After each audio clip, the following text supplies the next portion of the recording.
All right, check. Check. Audio check. All right. Everything sounds good. Yep. To those watching, can you hear us?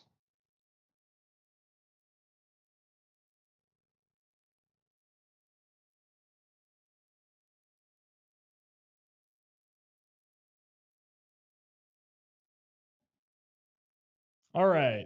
Welcome to the Health Wealth Protect Yourself podcast, otherwise known as the Happy Hour. I'm Colby Coleman. This is Bob Coleman, as you might as well know. Um, I guess Bob, go ahead and open up and introduce yourself. Hi there, guys.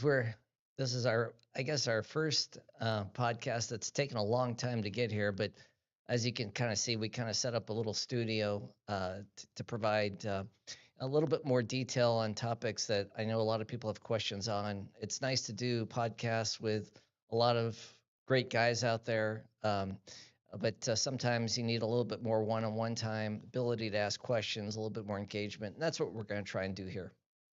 Excellent. And go ahead and tell everybody about your, I guess, finance background and kind of delve deeper into uh, what you specialize in and I guess your journey and how you got there. Sure. And just for people that don't know, Colby is one of my sons. We work together here at the depository, as well as he's one of the tactical team members that provide the protection as well. So it's always great to work with. I'm blessed to work with my family. So to give people a little bit more idea of myself, since this is sort of an inaugural podcast, that those who may have not have followed me in the past, um, my approach is a little bit different to the industry in terms of precious metals. I come from a finance background. I've been in the finance business for since 1992, so it's been a long time. I've seen a lot of different, obviously, markets, not just the precious metals that I focus on, but also bond market, equity markets, foreign currencies, things like that. So I take a lot of different tools and apply them to the precious metals world. And so I'm not really, I try to look at market structure and some of the different nuances that I've looked at other financial markets with and apply that to the precious metals world and trying to understand why the metals move the way they do, what type of information I can maybe provide to the public that may be more actionable versus the typical mantra of maybe what most of the time people hear about, the dollar's going to go down or the bond market's going to collapse or the stock market's going to crash. I try to focus on uh, more of information that actually pertains to day-to-day action and maybe what to expect. Again, I also run a hedge fund that's involved in precious metals, physical metals, that is. We take all delivery outside the financial system and store it here at our facility. We also provide a purchasing service, buying and selling of precious metals. Premium wise, we're extremely competitive, if not beat most of the dealers in the country consistently since 2009. So we offer very good service from that standpoint. We also have armored trucks that we can move precious metals in. So we focus on not just simply courier services, but also ancillary services that in case we need redundancy, regarding events that may happen in the financial system or just day to day. That, and as well as we have another company that a lot of people ask us, well, what kind of gear that we use to protect the facility, to protect ourselves. So we actually have, and we'll share a little bit about that on this channel too today.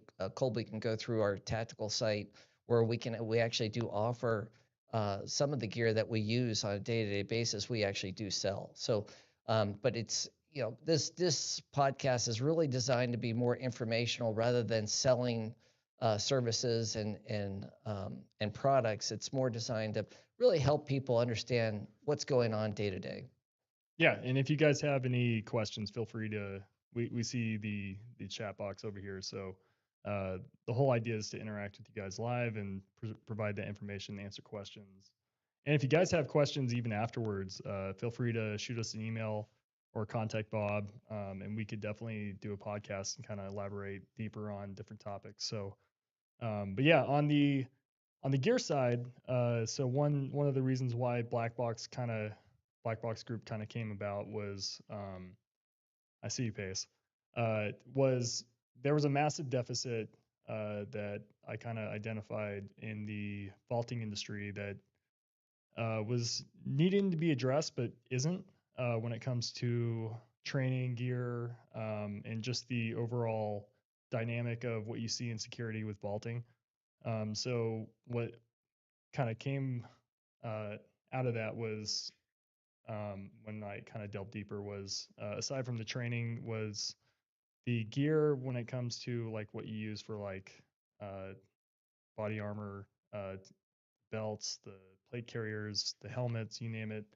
Um, the more I delved into it, the more I realized the necessity for it. So even on our armored logistics, we are all equipped with night vision thermals, basically a lot of what you see in military application, but it made a lot of sense to kind of help prevent threats and keep our guys safe, especially when they're on the road. So, and as a sort of bonus to any of our Idaho Armored Vaults customers, any of our gear that we sell for Black Box Group, we also provide at cost for all of our IAV customers. So if you're interested in stuff like that, feel free to reach out and yeah, we'll get you guys set up. So Yeah, why don't you just let people know where they can find the gear or just more information about? yeah, so we have a social media Black Box group. It's actually BLK Box and then GRP on Instagram, and then we also have a website, blackboxgroup.org. So if you want to go check that out, feel free. But yeah, we try to post some cool stuff and kind of show how the gear is used and stuff like that. So You know, and I think it's important that people understand, not all depositories are the same, even though maybe on paper they all look the same.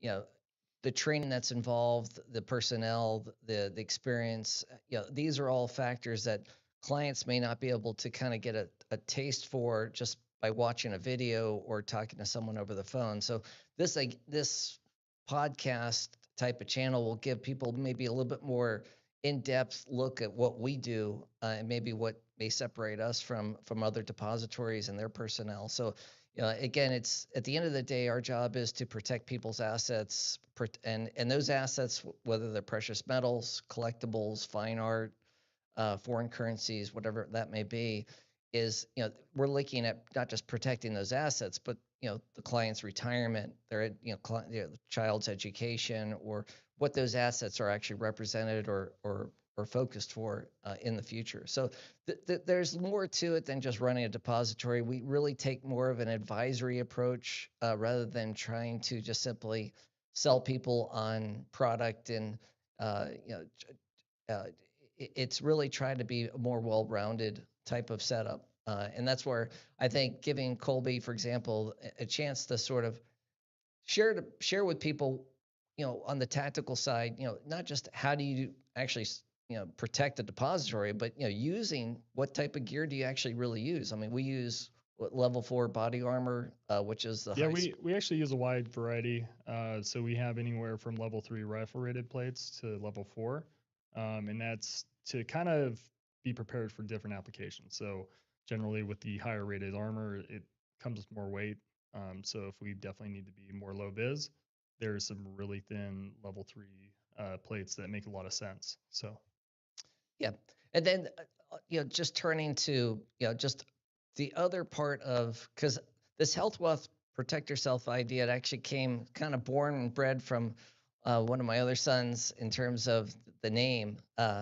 And the idea behind it is, it's great to, accumulate money, but at the same time, we're living in a world that's uncertain. There's a lot of volatility, there's a lot of risk.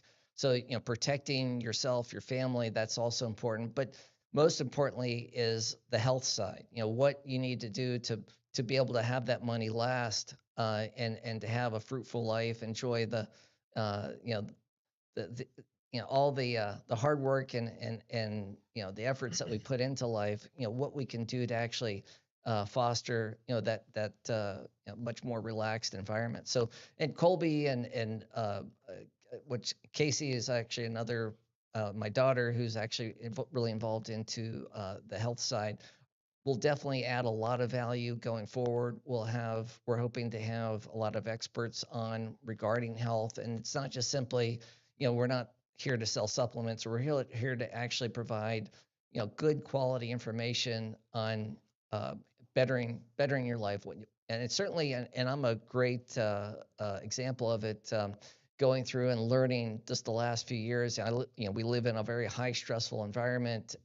Managing money, managing a vault, dealing with metals and the security around that, definitely is it's a high pressure job, but it's also, to me, it's a high reward because I'm definitely taking care of clients' assets and their well-being. So, learning how to reduce stress and actually how to sort of rebuild your body, so that you. I think it'd be worth it to dive into that. So on the health side, to kind of give some background on me, I actually used to bodybuild back in 2018, and during that whole process, you kind of take your body through a very stressful state in itself, and or at least I delved into hours and hours upon research on how to optimize the body, how to maximize the potential gains that you make when you're trying to spend all the time in the gym and stuff like that, and then also the diet behind it. So, but ultimately the mental discipline as well that kind of carried over into my daily lifestyle now. But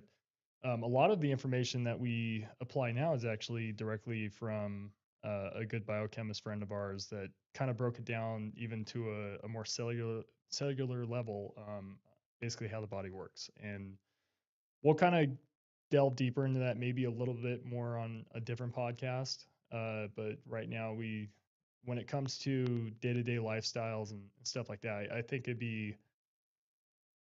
would be pretty smart to brush on that, especially good daily practices like trying to avoid omega-6 fatty acids and trying to prioritize good clean fats like coconut oil, olive oil, um, and maybe even like beef tallow that's grass fed. But yeah, stuff like small things like that could reap big benefits for you in the future. But otherwise, unless you hear it and people really talk about it, it's in front of you. You'd be surprised how much people don't know. So Yeah, it's certainly it's very enlightening. It's an extremely wide topic, in terms of, you know, when to exercise, the advantages of exercising first thing in the morning versus, in the afternoons or in the evenings when most people may do it, the optimal uh, things that you can do that your body will actually get the most results with. Those are things that, Colby's definitely taught me a lot, um, in terms of not just routines and so forth, but also sleep schedules and that type of thing. yeah, it's a full time job to make sure you drink your water. Yep, yep. That's for sure. Pace Performance just commented. He just said, "I've learned a lot from your X account. It's nice to have that knowledge for the future and how to go about the initial investment." And if we want, we could definitely talk more on that. Especially what are what are sort of the options that you see for somebody who's trying to get the ball going.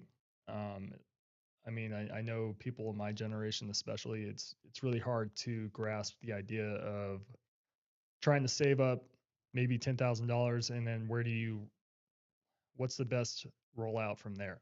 Sure. How do you start the vehicle so you can actually start reaping benefits from um, your smaller paychecks and start earning more passive income? Yeah, I think in today's world, there's obviously a lot of choices out there, and as investors, as individuals, we're bombarded, especially on the internet, with the latest and greatest. You have crypto and you have Bitcoin, and that the younger generation is obviously maybe more attuned to because the rewards have been obviously a lot bigger, and that has a little bit of an effect, because people like to be in something that's going up, for example. But then at the same time, you have, the stock market, near all-time highs. You have bond markets, that are, trying to figure out themselves with regard to the spending and deficits of the federal governments, not just in the U.S., but also governments around the world. So there's a lot to try to decipher. The precious metals world is just an interesting asset class from a standpoint that it's really more based on fear of why you buy it rather than greed. And so the precious metals tend to be something that it's not always the greatest asset to own all the time. It's just there are certain times in human history and in setups that precious metals can add a lot of value to a portfolio, and that you could actually overweight to that asset class during those times. And I think, and I believe that we're just in one of those periods that as this debt cycle and the trillions of dollars that the U.S. government is spending, obviously there's a lot of frustration with how Doge seems like they've been kind of cut off at the knees, and not able to maybe make the type of efforts of cutting a lot of waste from the government that they were intending to. Well, now we have to plan around that as investors, that the government isn't going to stop spending, that the deficits may actually continue to grow. And those are things that I think as a younger generation need to kind of be aware of. It's not something you get taught in high school, and certainly, college doesn't really touch on it too much unless you go into a finance field. But the idea, the great thing about social media is you can, pop on a YouTube podcast or go on to X or some of these other social media channels and try to get a little bit more breadth of some of these topics. But again, it's difficult because this generation, we live in a world of AI and a lot of this chat GPT, and that gets confusing because people don't know what questions to ask. They just get belted with a lot of information that may be just noise to them. And I think what I try to do on X is try to provide, you know, not the speculative sort of conspiratorial type information that maybe garner a lot of clicks and viewers, but just what is actually happening in the market, what maybe to expect from certain events and activities. Like, for example, we've talked about it today. The Russian, the bombings that took place, the drone attacks over their strategic bombing Yeah. force. I mean, they took out. We're hearing approximately 34% of their entire strategic bombers. I mean, that's big news. Yeah, there's definitely a lot more volatility that we're seeing.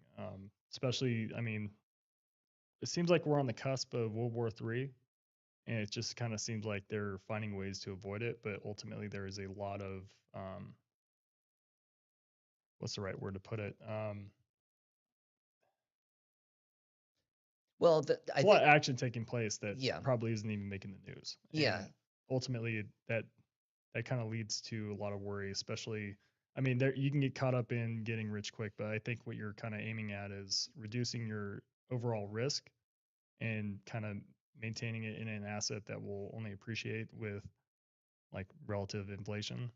Is that kind of where you're kind of leaning towards? A little bit. I mean, the idea with, I brought up Russia, for example, is when you take out, if it's true, they took out 34% of their strategic bombers. That's a Pearl Harbor event in terms of Russia. And the question, as a financial professional out there is, okay, what is the response going to be? What does that mean for assets out there? What does it mean for gold? Or what does it mean for silver, the dollar, and those types of things? So, and trying to help people understand that, whether it's the older generations that have seen war and the negative effects that have come with it, or the younger generations that may not have experienced, maybe fortunately not have experienced some of the darker sides of war.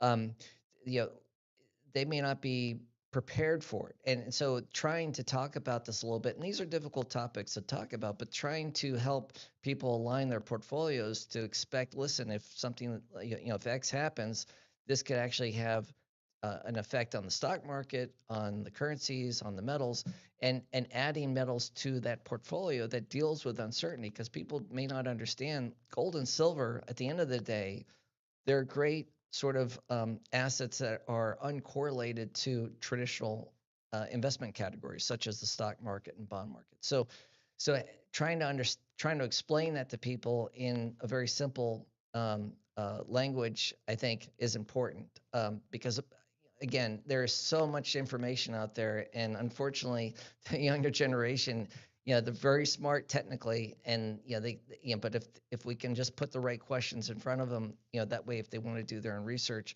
they certainly, I think it'll benefit them at the end of the day. Yeah, excellent. And yeah, if you guys have any more questions on anything he just brushed on, feel free to comment, interact with us, and we'll try and elaborate deeper if you didn't get quite what you wanted out of that. So, but yeah, brushing on finances more lightly, because obviously we want to introduce kind of the full spectrum of HWPY. Um, if we were to talk about, I guess, walk us through your daily routine with your health side. You kind of live a very interesting lifestyle, especially with how attuned you are to stress and everything that kind of carries weight with that. Um, how do you go about detoxing yourself, and how do you kind of relieve that tension that you deal with? Yeah, this gives sort of the more personable uh, um, side of me, which I don't really talk about too much. But typically, I'm up at 5:15 in the morning, working out till about 6:15 or so, and then just really preparing, getting ready for work. I've been again being in the finance career for 33 years. I'm on basically East Coast time, even though I live in Idaho and we're on Mountain Time. So to me, the day starts fairly early. 7:30 is when the markets open up. So I'm always at the desk, before then, preparing the day, reading, trying to understand what's going on, and allowing yourself to sort of um, to try to slow down a little bit because this is an extremely fast-paced game. Slowing down will actually help reduce that stress level, provide a little bit more uh, time to kind of get acquainted rather than trying to rush around and kind of throw everything together in one big ball, which you know that it makes it more difficult to explain to a client, hey, listen, this is what happened today, this is what happened last night, or this is what the market structure is. Allowing myself to sort of slow down as much as I can. That way, I can kind of you keep your wits about you. You try not to act to the emotions of the market, and I think really by the time the market opens up, I get a good feel for what's happening. I can see how the for example, the open interest in the futures markets, how they kind of been reacting from the last few days, to for example, put call ratios on SLV and skew and so forth, trying to read the markets, that kind of helps. But again, like Colby mentioned, drinking a lot of water throughout the day is critical. Yeah. Something that I obviously we all have, maybe unless the jug's sitting right in front of you, sometimes it's easy to kind of skip that. But it's some of the simplistic things. In terms of the supplements, we can get into that on another show. I do the sort of a morning, afternoon, and then evening type of regimen that I felt has improved my life. And then of course the diet, the lifestyle, eliminating as much sugar out of the diet, trying to focus more on a healthy fat routine, protein, obviously intake.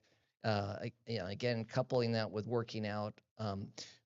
These are the types of things that I've definitely seen benefits in my life, and we can talk about this more. Yeah, yeah, excellent. And yeah, it's definitely I mean, throughout everything I've learned too, uh, I would definitely prioritize in this order: water, sleep, and then good diet. Ultimately, and then if you can hit the gym as like sort of your fourth priority, you'll see some massive benefits. But yeah, I guess outside of your daily routine, is there anything else in terms of your health that you'd like to brush on or talk about? Yeah, we can get into sort of the nuances of some of the supplements that, again, we're not here to sell supplements, but I'm just trying to tell you what Yep. I use and the advantages and benefits I've seen in myself. But I think you've nailed it. I think diet is so critical nowadays, and it's obviously in this world where we're rushing around trying to slow down, eat healthy is a very difficult thing, and it's very overlooked. And certainly, we can kind of share some of the food groups and some of the things that we've seen big benefits from. And then also, we're hoping to obviously bring in more experts on this subject matter, how some of these food groups and how some of these supplements and some of these procedures in terms of uh, uh, uh, can be used nowadays, the technology nowadays to incorporate into your daily lifestyle. The enormous benefits that you tend to see. I mean, I've certainly my stress level's been drastically lower over the last couple of years since doing this. I do a lot of blood work and so forth, so I really try to.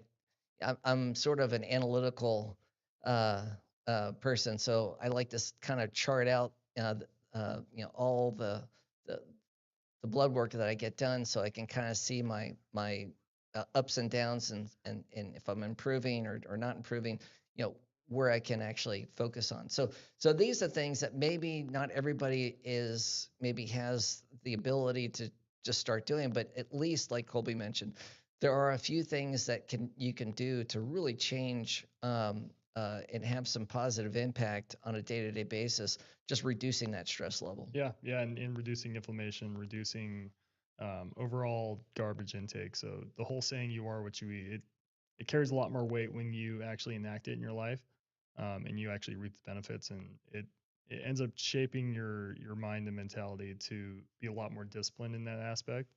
So normally when you would crave really bad things, you probably would hit a point where it's normal to actually crave something like lettuce or arugula. But yeah, asparagus still sucks. I don't care who you are. It's never fun. So, but yeah, I mean, it's, and there are healthy alternatives. So, I mean, even if you have sugar cravings, trying to lean more on fruit is a really good alternative. Honey's a good alternative. Trying to avoid anything. I would like to brush on artificial sweeteners. That is something that I think is really overlooked in terms of just how damaging it is to your overall health, especially talking about uh, kind of what happens when you intake any artificial sweetener. So basically, what happens is you have an insulin dump to break down the artificial sweetener, but your body has no idea what to do with it. So what ends up happening is your body has to work twice as hard to clean out the excess insulin, and that leads to insulin resistance, where that's where you can become pre-diabetic, and cascade of different issues. So just cleaning up artificial sweeteners alone, even if you can't help the sugar per se, that's definitely a lot worse than excess amounts of sugar. So obviously, too much of anything isn't good for you. But Yeah. yeah, so even with all my supplements, I take all of it sweetened with stevia. Nothing has sucralose or any other artificial sweetener, and that's super key right there. So Yeah, and I think again, if you do have to have sugar, stay away from the processed foods. Try to get it naturally. At least then you're getting fiber or vitamins and minerals that type of yeah, Whole Foods, not McDonald's. way. Yeah, French fries no good.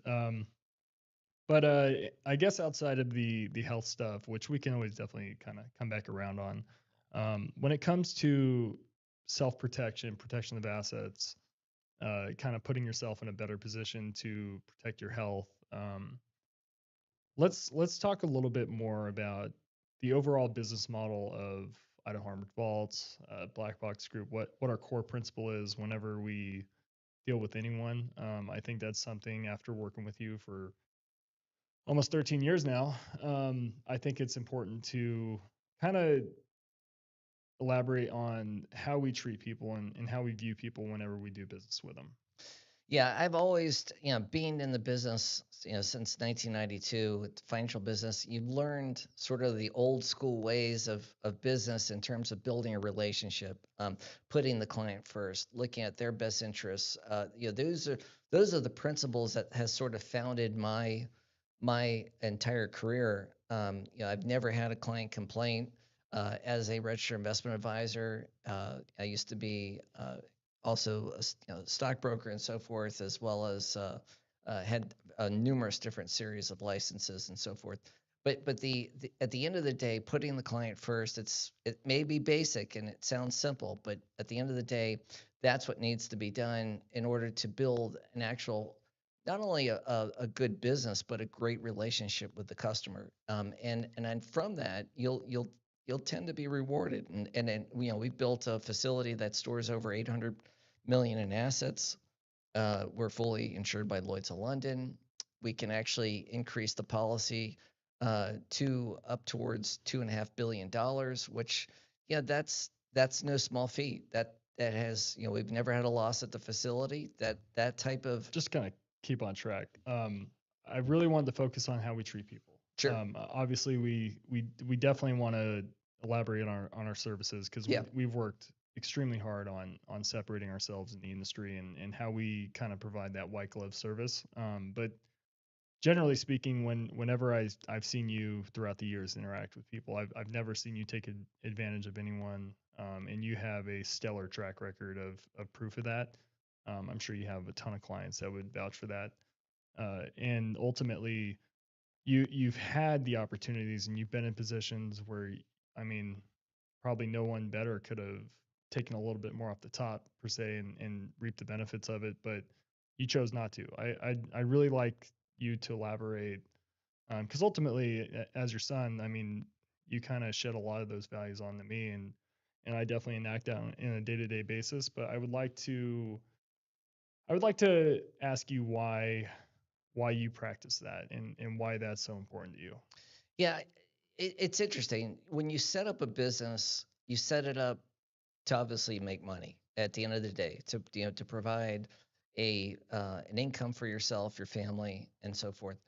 What I kind of did was, obviously I took that into consideration, but when I built the depository, the precious metals, buying and selling metals and so forth, I did it more as a client, thinking as a customer than I did for myself. So I designed a business as if I was the customer, and I think that's to me, it may sound like a simple idea, but at the end of the day, it allows you or it almost forces you to be a lot more responsible, a lot more you don't sort of lay off the liability, through these clauses in a contract, or you take more responsibility, not only for your business but also for the client's assets that you're dealing with. And I think it's that fiduciary care that I think is very important, because in this business world, it's very easy to see a lot of companies out there sort of lay off the liability back onto the customer, saying, "Hey, listen, we put this in the contract, and if you didn't read it, that's not our problem." Yeah, wash their hands of all of Yeah, that. Yeah. and so you see in today's world a lot of, for example, in the precious metals industry, and I've talked about this literally since 2022, when I felt that the industry probably saw its peak in profitability with very high premiums that were being charged by a lot of big online dealers, and a lot of dealers around the country, unfortunately. And I think there was a lot of profiteering going on, and I was very outspoken with that. And I did not want to partake in that, mainly because I understood the spread risk. The meaning, when the client goes to sell that metal, that premium can wash away, and all of a sudden, you know, what you paid for that metal is nowhere what you're going to get when you go to sell it, and that spread risk can really become detrimental to one's portfolio, or to the investment in that asset. And so, understanding that, not looking at today, or that moment back in time, really looking at the future. That's how I built my relationship with clients, and as a business, is we fostered and said, listen, we're not going to profiteer. We're not going to mark the stuff up a lot. And I was saving people tens of thousands of dollars on what they would otherwise normally spend with another, you know, big name dealer out there. That's a big pet peeve of mine when it comes to a lot of dealers now trying to be the white knights out there in the industry, but at the same time, they were partaking in a lot of these big markups, you know, espousing a lot of sort of hype out there, a lot of speculation that got people really roused up.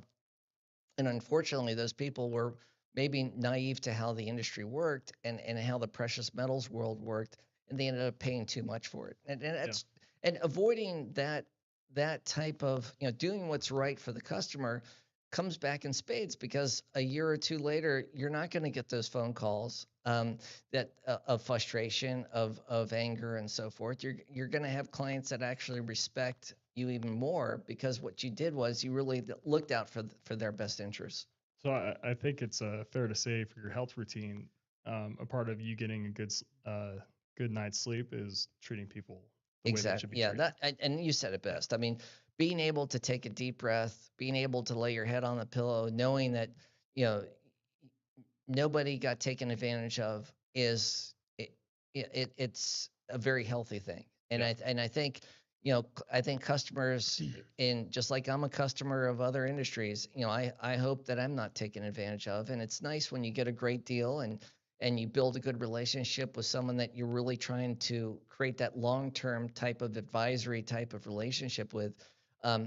Having that other business, or that other consultant and so forth, be able to provide that information, you know that you can rely on them. And I think that's important in today's culture. Yeah. Yeah. And ultimately, I mean, being here as long as I have been working with you, the goal is to be here and providing services for clients for, I mean, hopefully my kids will take it on. And Generations. yeah, ultimately we're not here to get rich quick. And as tempting as, I mean, I'm sure it might have been, it's very honorable that, I mean, to watch you throughout the years choose the high road and not, I mean, you could have been retired by now, easy.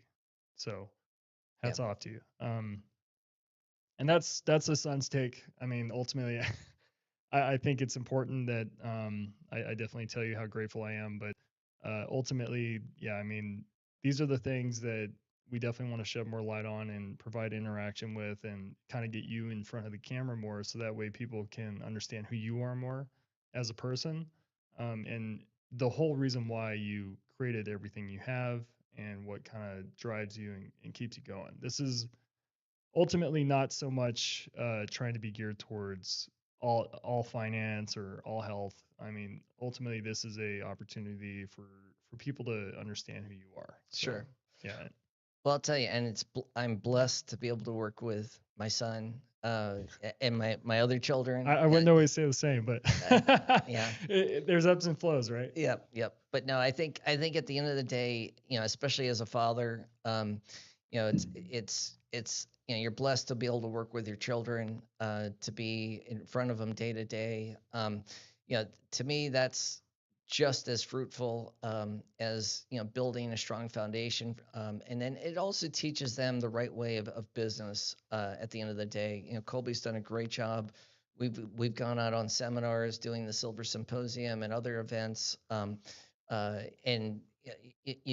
Colby has had learned so much as a individual. I think, in terms of not only just how to present himself, but also, how to sort of interact with people. And I think you may not get that working on a 9 to 5 job, but when you're running a small business, or like a depository like we do, you are forced to maybe take on a lot of different roles in a very short period of time, because there is a lot of questions that Yeah, people ask. the privilege of many hats, Yeah, and I appreciate that. Yeah, ultimately, you definitely you learn to grow pretty dang quick. Otherwise, it sucks when you're dragging. So, um, yeah, ultimately, I mean, I'm very grateful for the opportunity. I get to shoot a lot of guns. I get to train a lot, and that's definitely the fun side of it. Ultimately, we usually have a very boring job, and that's a really good problem to have. Ultimately, it means we're doing our job very well. And I would like to talk about the reason why we've been invisible for, I don't know, the past decade, and why we what's gotten us as successful as we are is purely word of mouth. Um, I mean, our reputation speaks for itself, especially with people who deal with us directly. And ultimately, we are coming out of the woodworks, so to speak, very intentionally to help provide a resource for people, so that way, when they do pay excess in premiums, or not get the service that they should be getting for how much they're paying, and then they come to us and find us afterwards, we no longer want to hear the conversation about how they got taken advantage of and they wish they knew about us sooner. So ultimately, this is attempt to increase our web presence and yeah, ultimately get our name out there more. So Yeah, and I think it's important because even if clients have already bought metals, and we've seen this a lot, where they store it at a facility, for example, and the facility, the service declines, or they don't feel like they're being represented, or maybe now that the client has been more educated, maybe listening to me or others, and all of a sudden they read the contract where they're storing those metals at, and they're like, well, wait a second, this isn't as mutually beneficial. There's a lot more of a one-sided attitude uh, uh, of the depository or the structured program they're with versus my you know protecting my interests. And I think we're seeing more and more of that where a lot of clients are moving assets out of some of these programs that they thought were actually very beneficial. But and at the end of the day, when you see these waiver of jury trial clauses and some of these limits of liability, it yeah, in this world, why we buy metals because of uncertainty. It's an insurance policy of, what if something happens, or an event happens, and all of a sudden you're storing your metals in a program that all of a sudden uh, removes that recourse. And I think that it's important to educate the public with that because at the end of the day, it forces either the program to reform itself and to say, listen, maybe we shouldn't be listening to our attorneys as much, and maybe we should be more responsible and have that and take on that liability, because if we don't, the customer has a choice. And I think that's again what I try to instill in people is not necessarily putting down the competition, but allowing the customer or the consumer to say, listen, you don't have to go just to this guy just because he's very popular on social media. You can do some digging and do your own research and find the program that actually maybe meets your particular profile. So yeah, in full disclosure, if you find a competitor that has a better price, we will absolutely support you getting that win and doing business with them. Ultimately, it's a client first mentality with us, and if you can get a better price and a better service on whatever you're getting, I mean that's ultimately what we're trying to provide for you. And if we can't do that for you, at least you're getting it somewhere else. Well, not only that, we have so much confidence in ourselves here at the the depository and so forth that we believe our program is so much better. And I can go through in future podcasts why it's better, but we'll actually pay for the shipping to move those metals out of a depository to us. And we've done that before in the past. And that's just the confidence that we have that the customer will feel, you know, they'll be more enriched, I guess you could say. And I think they'll be much more appreciated, especially when they're educated on the nuances of these different programs. Well, and to add to that, you also will insure from location to location to us. Yep. Correct. Yeah, we're fully insured through Lloyd's of London on their transit side, so we can move literally up to $500,000 via, in one shipment via USPS, FedEx, or UPS. We can move $1 million on a freight truck. We can move up to 10 million in an armored truck. So, we have the ability to literally become like some of the wealthy clients, very wealthy clients that we deal with, literally like their own ATM machine in a way. So Yeah. we provide two-way liquidity here at the facility. We can not only buy the metals for the clients, but we can buy them back and settle those trades literally same day. So it allows a little bit more a sigh of relief, I think, for people because precious metals. It's kind of like the used car industry. You take the car off the lot, you're like, okay, where do I sell this now, or what am I going to get for it? I think that the precious metals industry doesn't do enough of a job in terms of the liquidity that you can actually get when you go and the ease of selling these metals back and again educating people through our podcast channel here. I think will kind of enlighten people of the the ease of actually how they can just liquidate and move the asset to maybe a totally different asset class. There'll be times where silver and gold maybe overvalued relative to the stock market or the real estate market, whatever it may be. So, it's not an asset that you may own forever. Yeah, and to kind of add to liquidation of assets, we definitely store and service assets in a manner where when you're ready to liquidate and you want to get out of precious metals, we try to make that as fast and as seamless as possible. You're not going to be caught up in a 2 week waiting period waiting for paperwork or some other random thing that comes up. Generally, what would you say the average settled trade is for when people want to sell? Yeah, usually, if it's under $100,000, we can wire funds out in 15 minutes. Okay, that's pretty impressive. Yeah. Um, and then for the larger clients, maybe a million plus, what would you say the average lead time is? Usually, a couple days max. Yeah. We're very attentive to working with large size clients, so we have the logistic capability not only to settle the transaction but move the metal. So once the client makes that decision and wants to pick up the phone and call us, that's the only work he needs to do, or he or she needs to do. It's we try to, like you said, make this as seamless and as easy as possible. So, the client is simply just saying, "Hey, listen, this is the time to buy, this is the time to sell," and we do all the heavy lifting. Yeah. And to kind of add to like why vaulting? I know a lot of people probably scratch their head when they see storage fees and they're like, well, I don't really need to do that. I live in the safe area, super nice house, you name it. Um, Ultimately, what I kind of identified to be the probably the biggest factor is liquidity. When you store it at a reputable facility, you kind of have that advantage for whenever you're on vacation, or that probably will tend to be the time when you actually need to sell. Well, now you don't have to wait on getting back home, shipping the package to your local dealer or another facility that you can liquidate it to. And instead of doing all that and going through that stress and that trouble, you can literally just give you a call or shoot you an email and have Yeah. funds in your account in 15 minutes. Yeah, I'll tell you, the exit strategy is probably the most underrated part of investing. And, understanding, well, when it's time to sell, what do I do? And I don't think people look at that as much when they make that decision to buy and to where they want to store it at, whether it's at their home or with a depository, or if they want to put money into a structured program. Yeah, the exit side is critical. So, for example, for clients that are storing at home, that's beautiful. It's great. A lot of people feel more comfortable and more in control when they're storing at home.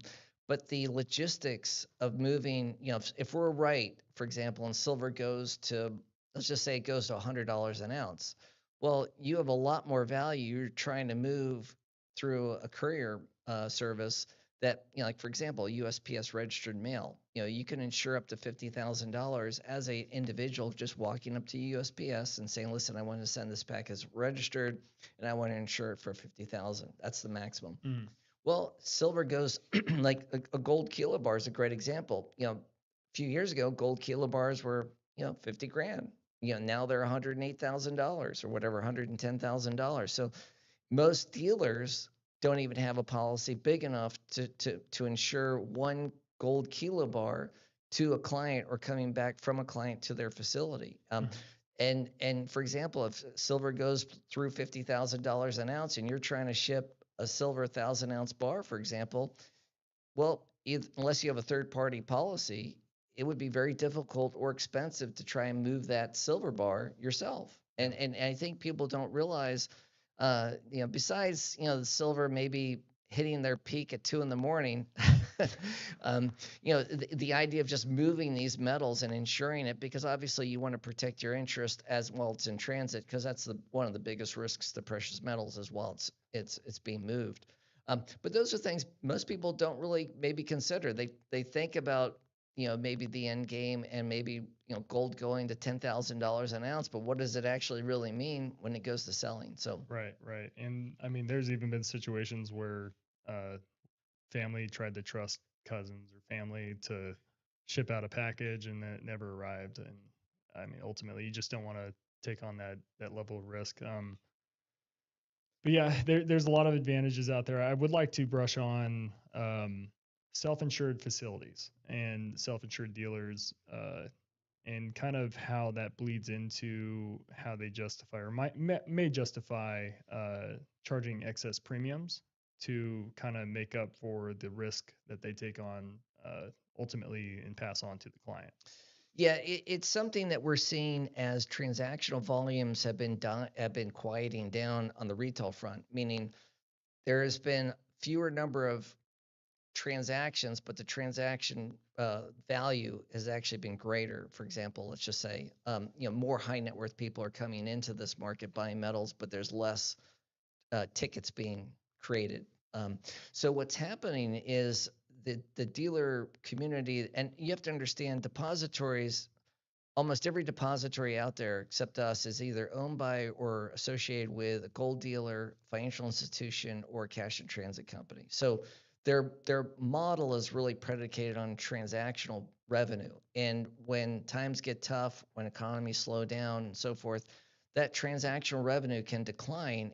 And a lot of times their depository subsidiary tends to be sort of the carrot to sort of lock in the transaction, but they charge, some charge a very small amount for the storage fees. But again, the idea is to get that lucrative transaction, and that's where the big money kind of comes from. But what we've been seeing is with premiums collapsing, with transactional activity declining, and so forth, um, the revenue and profitability of a lot of these dealers are certainly not what they've been in the past. And all of a sudden now they're they have a depository service or a third party service that they're working with, being an intermediary or a middleman between the customer and the facility, that all of a sudden may not be charging enough storage fees to cover the expense of the depository. And that means, maybe increasing the deductible on an insurance policy, maybe not fully insuring your entire holding, maybe actually going, like you said, to self-insuring a portion of the losses. These are all risks that start to build and creates a slippery slope. And obviously, it takes one loss or a couple of different losses that could really start cripping cash flow, and that becomes a true risk to the individual that doesn't necessarily need to buy anymore. Now they just have the metals already sitting in the depository.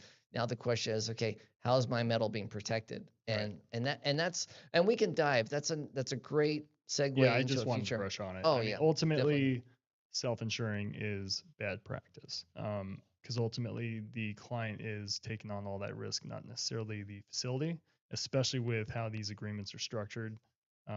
Ultimately, if they take the loss, it's really going to boil down to the client.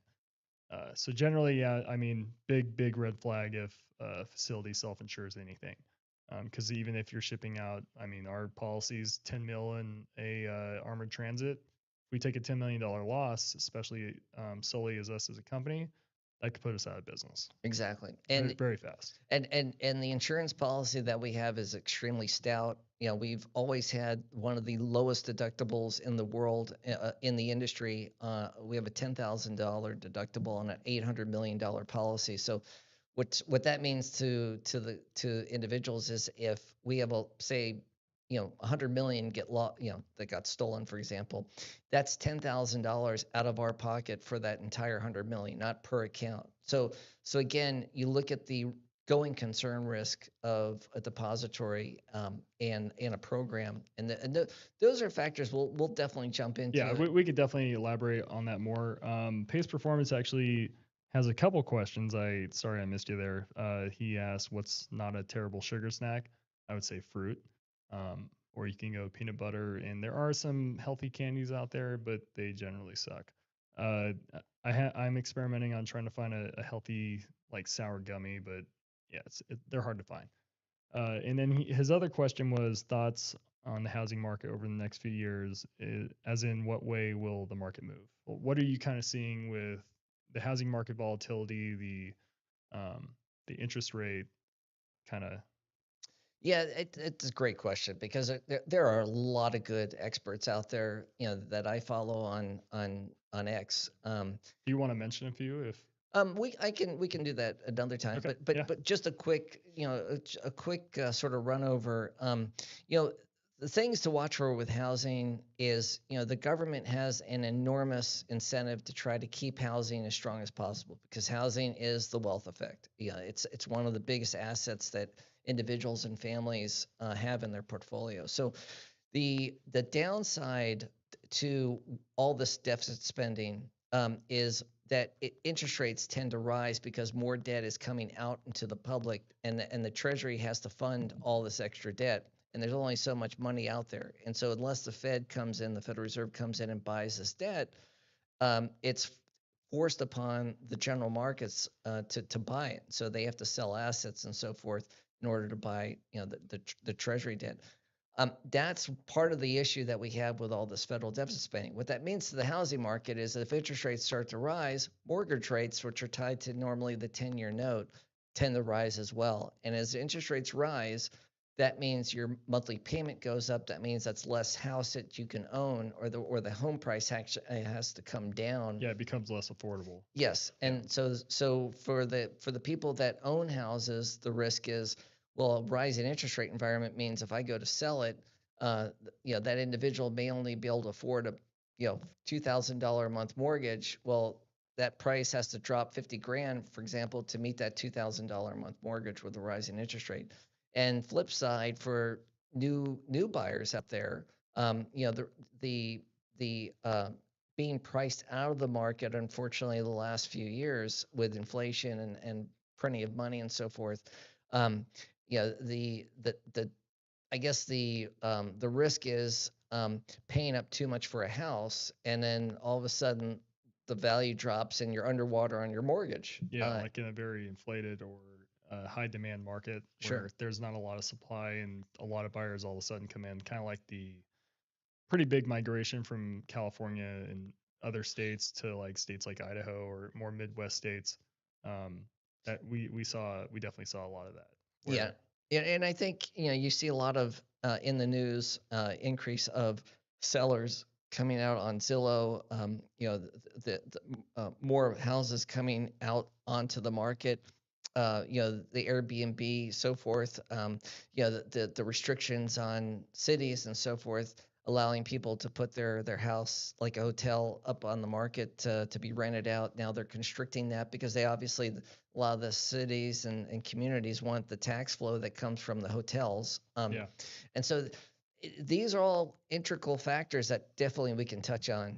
There is so much when you start uncovering these. It's not just simply a one sentence answer. yeah, I guess in a very simple term, what do you look for when, like, if you're a new buyer or home or experienced home buyer, what kind of signs do you look for when we're kind of approaching a much more affordable housing market or lower interest rates, like thing kind of signs you see in the financial sector that might uh, kind of like give you the light bulb going off, saying like maybe it might be a good time to buy a home. Well, I mean, there's the old saying, buy when there's blood in the streets, but we're not good. We're not. I wouldn't say that that's a great time to buy the house.